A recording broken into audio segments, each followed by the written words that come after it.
अस्सलाम वालेकुम दोस्तों, इन साइड मौजूद अगर मैं कुछ आमद साइफर केस में सूरज ढलते ही जनाब एक ऐसी पेशरफ्त हो गई है जिसके नतीजे में ये बात कि जनाब ठाकुर तो गए कहना बिल्कुल ही बेमानी हो गया है। इस कहने का अब कोई फायदा नहीं, क्योंकि अब इसकी जगह पर यह बात कहनी चाहिए ठाकुर तो 100% गए हो, ठाकुर के तो अब बचने के इम्कानात ही गए हो, काम खत्म हो गया। क्योंकि इस सारी वारदात के अंदर ये जो सूरज ढलते ही हुई है, attorney general of Pakistan mister Mansoor Usman Awan साहब ने ऐसा काम कर दिया, ऐसी बारीक वारदात कर दी है कि जनाब कमाल ही हो गया। कौन सी, ये यकीनी तौर पर आप जानना चाहेंगे और क्यों। ये भी एक बहुत ही ज्यादा लॉजिकल सवाल है, क्योंकि इन्हीं दो क्यों, कौन सी और क्यों के पीछे ही सारी की सारी कहानी पोशीदा है। और आपको तो मालूम है कि इमरान खान साहब एक ऐसी शख्सियत हैं जो अपने खिलाफ मुकदमात को तूल देने के लिए उनको टेक्निकल बुनियादों के ऊपर गोल गोल घुमाने में उनका तो कोई सानी नहीं है। दरखास्त भाई, लेकिन मुकदमात के अंदर वो जो लोगों से कहते थे ना रसीदा कर दो, हमें बताओ कि जनाब सच क्या है झूठ क्या है, साबित करो, आ जाओ फलां कर लो ढमकां कर लो। अपनी बारी आई तो मुख्तलिफ जवाजों की आड़ के अंदर छुपने की कोशिश करते हैं। और खास तौर पर साइफर केस के अंदर चूंकि खुद इमरान खान साहब और इमरान खान साहब की लीगल टीम को इस बात का बखूबी अंदाजा है कि अगर इस केस को चलने दिया गया, अगर इस केस के रास्ते में रुकावटें ना पैदा की गई, तो इमरान खान साहब के लिए यह नवंबर ही मुकम्मल तौर पर खत्म हो जाएगा। और इस नवंबर के अंदर ही इमरान खान साहब का न सिर्फ खेल खत्म हो जाएगा, बल्कि इमरान खान साहब को ऐसी सख्त और ऐसी कड़ी सजा मिलेगी कि जनाब लोग माजी को भूल जाएंगे। बिल्कुल, ये बात आपको बड़ी बड़ी जिम्मेदारी के साथ कह रहा हूं। शायद यही वजह है कि इमरान खान साहब की तरफ से मुतअद्दिद मर्तबा साइफर केस में कभी जज साहब की अपॉइंटमेंट, कभी अदालत की तश्कील और कभी जेल ट्रायल के ऊपर सवालात उठाए गए। अभी रिसेंटली इमरान खान साहब की तरफ से ओपन जो है समाअत के लिए दरखास्त दी गई थी इस्लामाबाद हाई कोर्ट में,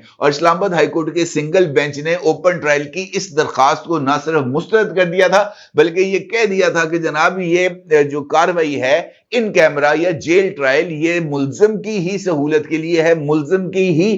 जो है वो जान के हिफाजत के पेश नजर है। लेकिन इसके बावजूद ये फैसला आ गया इस्लामाबाद हाई कोर्ट का। इमरान खान साहब ने और उनकी लीगल टीम ने इस फैसले को इस्लामाबाद हाई कोर्ट में असर नौ चैलेंज कर दिया, और चैलेंज करने के बाद अब तक 3 समातें अडयाला जेल में हो चुकी हैं साइफर केस में। और इन तीनों समातों के अंदर इमरान खान साहब और उनकी लीगल टीम ने बारहा अदालती कार्रवाई को ना सिर्फ रोका, बल्कि उसके लिए इस जवाज को तलाश किया कि जनाब इस्लामाबाद हाई कोर्ट के अंदर अभी चूंकि समाअत जारी है, और हो सकता है कि जनाब अदालत जो है ये जो जेल ट्रायल है इसके ऊपर हुक्म इम्तना जारी कर दे, या साइफर केस के ऊपर ही हुक्म इम्तना जारी कर दे। लिहाजा जब तक इस्लामाबाद हाई कोर्ट का फैसला नहीं आ जाता उस वक्त तक ये कार्रवाई ना चलाई जाए। और 3 मुसलसल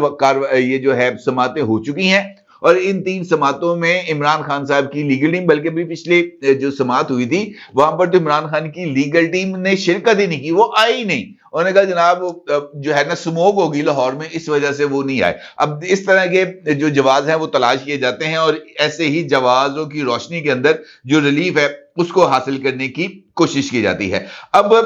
इमरान खान साहब की जो लीगल टीम है उन्होंने ये जो सिंगल बेंच का फैसला था इसको इस्लामाबाद हाई कोर्ट में इस फैसले को चैलेंज किया, और डिविजनल बेंच जो है वो इस कार्रवाई को देख रहा है इस वक्त, और ये मुकदमा वहां पर जेर समाअत है, और वहां पर भी इसी जेल ट्रायल के नुक्ते के ऊपर काम जारी है। और इस जेल ट्रायल के नुक्ते के हवाले से जो दरखास्तें हैं वो इस वक्त इस्लामाबाद हाई कोर्ट में जेर समाअत है। इमरान खान की कानूनी टीम ने ट्रायल ओपन करने के लिए जो दरखास्तें दी थी इसके ऊपर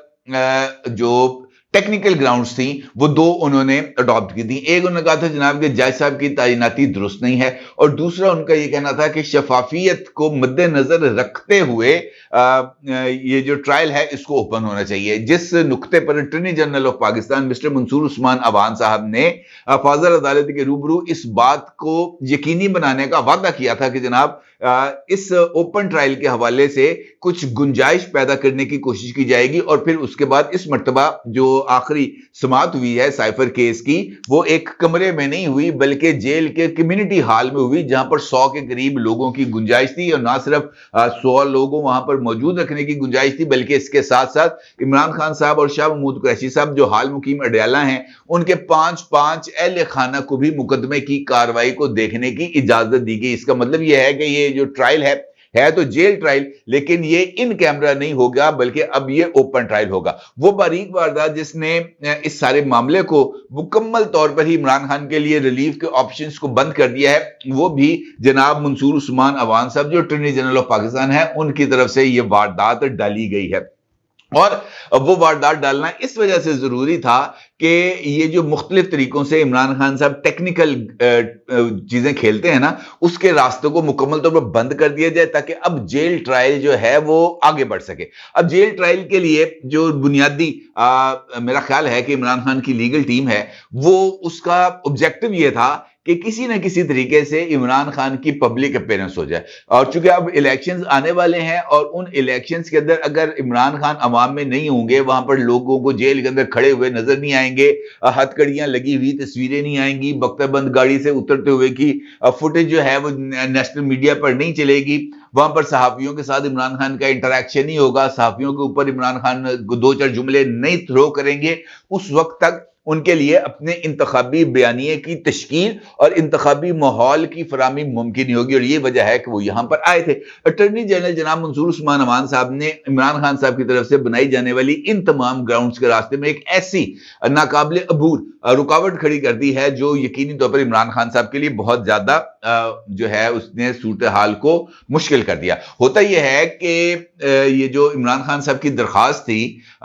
ये जो जेल ट्रायल के हवाले से, उसके ऊपर वजारत कानून ने एक मुकम्मल तौर पर एक डिटेल तैयार की। उस डिटेल के अंदर ये जो सिक्योरिटी खदशात हैं जो इमरान खान साहब को वाबस्ता है और उसके लिए जो मुख्तलिफ इदारे हैं जिनमें IB है, जिनमें MI है, जिनमें ISI है और दीगर जो हसास इदारे हैं, उनकी तरफ से जो रिपोर्ट्स आई हैं उन रिपोर्ट्स को इस समरी के साथ लफ किया गया और उनको बताया गया कि जनाब ये कोई अजम्पशंस नहीं है, ये कोई मफरूजे नहीं है, ये हसास तरीन मालूमात हैं और इन मालूमात के नतीजे में ये इस बहुत ज्यादा जरूरी है कि इमरान खान की हिफाजत को यकीनी बनाया जाए, क्योंकि इमरान खान की गिरफ्तारी के ऊपर अगर 9 मई हो सकता है, पाकिस्तानी फौज के ऊपर बाज़ाब्ता तौर पर अटैक हो सकता है, कंटोनमेंट के अंदर जाकर लोग जलाओ घराव कर सकते हैं, कोर कमांडर का घर जलाया जा सकता है, शोधा की यादगारों को जलाया जा सकता है, तो अगर खुदा ना खास्ता इमरान खान का नाखून भी टूटा ना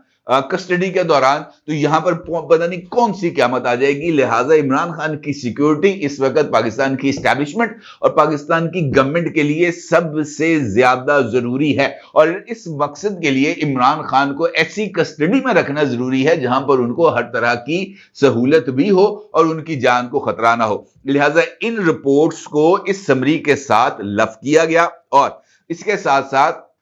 जो खुसूसी अदालत के जज हैं जनाब अबुल हसनात जुल्करनैन साहब, उनकी तरफ से भी वो सिफारिश जो की गई कि जनाब जेल ट्रायल क्यों होना चाहिए और सिक्योरिटी को क्यों मद्देनजर रखना चाहिए, उसको भी इसके अंदर शामिल किया गया। बल्कि अबुल हसनात जुल्करनैन साहब जो इस खुसूसी अदालत के जज हैं, उनकी तरफ से जो सिफारिश की गई है जेल ट्रायल करने की इमरान खान की, उस सिफारिश को भी इसका हिस्सा लगाया गया। ना सिर्फ ये बल्कि अबुल हसनात जुल्करनैन साहब की तरफ से इस बात को भी रिकॉर्ड का हिस्सा बनाया गया कि खुद उनकी जान को खतरा है और अबुल हसनात जुल्करनैन साहब ने इस बात का इंकशाफ भी किया कि उनको जान से मारने की मुसलसल धमकियां मिल रही हैं और मुमकिना तौर पर उनको सोशल मीडिया पर या दीगर व्हाट्सएप मैसेजेस के जरिए अबुल हसनात जुल्करनैन साहब को यह बात कही जा रही है कि तेन छड़ांगे नहीं। और इसकी बिना पर ये अभी रिसेंटली उन्होंने खुद ये आखिरी समाअत के ऊपर इमरान खान साहब से मुकालमा करते हुए कहा कि मैं अपनी जान को दांव पर लगाकर आपके मुकदमे की समाअत के लिए अडयाला जेल आ रहा हूं। आज ही अडयाला जेल के बाहर से बम बरामद हुआ है। यह बात ना सिर्फ अबुल हसनात जुल्करनैन साहब ने कही बल्कि उसको रिकॉर्ड का हिस्सा बनाया गया और इस रिकॉर्ड को भी इस समरी के अंदर शामिल किया गया। स्पेशल ब्रांच की थ्रेट रिपोर्ट को भी इसके अंदर ना सिर्फ शामिल किया गया बल्कि यह बात भी जो है वो कही गई कि इन सारे मवाद की रोशनी में इमरान खान का जेल ट्रायल जरूरी है। अब सवाल ये है, आप यकीनी तौर पर जानना चाहेंगे कि जनाब ये जो समरी आखिरकार तैयार कराई गई, इस समरी की जरूरत क्यों पेश आई? इस समरी की जरूरत जनाब इस वजह से पेश आई कि एक जो ऑर्डर है वो लिया जाना था और इस ऑर्डर के लिए मंजूरी वफाकी काबीना की जरूरत थी। वफाकी काबीना जब तक इस समरी की मंजूरी ना देती, नोटिफिकेशन जारी नहीं होना था। अब उसके लिए जो सूरज ढलने की मैं आपसे बात कर रहा हूं वो इस वजह से है कि सरे शाम ही ये जो समरी है जो वजारत कानून ने तैयार की थी, ये वजीर आजम ऑफिस को भिजवाई गई और वजीर आजम ऑफिस ने इस समरी के मौसूल होने के बाद सर्कुलेशन के जरिए जो फेडरल कैबिनेट के मेंबर्स हैं उनसे इस समरी की मंजूरी ली और अब इस समरी की मंजूरी के बाद साइफर केस और शाह महमूद कुरैशी साहब का जो ट्रायल है वो जेल में ही होगा। इस समरी के बाद जो नोटिफिकेशन है वो जारी कर दिया गया है और इस नोटिफिकेशन में ये बात कह दी गई है कि जनाब वफाकी काबीना की मंजूरी के बाद अब ट्रायल जेल में होगा, क्योंकि इससे पहले जेल ट्रायल का एनओसी वजारत कानून ने जारी किया था और उस वजारत कानून के एनओसी को चैलेंज कर दिया गया था। लिहाजा वो जो एक कानूनी कबाहत थी जिसको इमरान खान साहब और उनकी लीगल टीम बार बार एक्सप्लॉइट कर रहे थे, कभी साइफर के अंदर खुद अदालत के रूबरू, कभी इस्लामाबाद हाई कोर्ट के सिंगल बेंच में, कभी इस्लामाबाद हाई कोर्ट के ही डिवीजन बेंच में, उस सारी लीकेज को ना सिर्फ रोक दिया गया है बल्कि मुकम्मल रिकॉर्ड कर लिया गया है। फेडरल कैबिनेट की मंजूरी आ गई, जज के लिए मंजूरी आ गई, जज की तैनाती के लिए मंजूरी आ गई, खुसूसी अदालत के कयाम के लिए मंजूरी आ गई, जेल ट्रायल के लिए मंजूरी आ गई, यानी हर एक जगह पर मुकम्मल तौर पर फेंसिंग कर ली गई है। अब जो है इमरान खान साहब के लिए सूरत हाल हो जाएगी मुश्किल, क्योंकि अब ये जो रास्ता है ये बंद हो गया है टेक्निकल ग्राउंड्स के पीछे छुपने का। अब क्या होगा, अब इस नोटिफिकेशन के आने के बाद ये जो कानूनी लड़ाई लड़ी जा रही थी इस्लामाबाद हाई कोर्ट में ये हो जाएगी खत्म। फिर इसके नतीजे में ये जो गवाहान हैं इनका जो बयानात हैं ये जल्द से जल्द रिकॉर्ड होंगे। साथ ही जिस दिन 3 गवाहों के बयानात रिकॉर्ड होंगे, 3 ही गवाहों के ऊपर इमरान खान साहब की लीगल टीम जो है वो जिरा करेगी और उसके बाद जैसे ही ये जो गवाह हैं मुकम्मल हो जाएंगे तो फिर इसके बाद जो वकुलाए सफाई है यानी इमरान खान साहब के वकला हैं वो अपने जो गवाह हैं वो पेश करेंगे और उसके बाद इस केस के जो दलाइल है वो कंप्लीट होने के बाद मुकदमे का जो फैसला है वो महफूज किया जाएगा और कुछ देर के बाद ये फैसला सुना दिया जाएगा। इसका मतलब यह है कि अगर कोई और आईनी और कानूनी रुकावट या कोई ऐसे डिलेइंग टैक्टिक्स इमरान खान साहब और उनकी लीगल टीम की तरफ से ना अडॉप्ट किए गए तो नवंबर में ही इमरान खान साहब का जो सियासी सफर है उसके मुकम्मल तौर पर इख्तिताम, कुल्ली तौर पर इख्तिताम का फैसला हो जाएगा। और इस केस के अंदर इमरान खान साहब की चूंकि सजा यकीनी है, तय है, रिटन ऑन दी वॉल है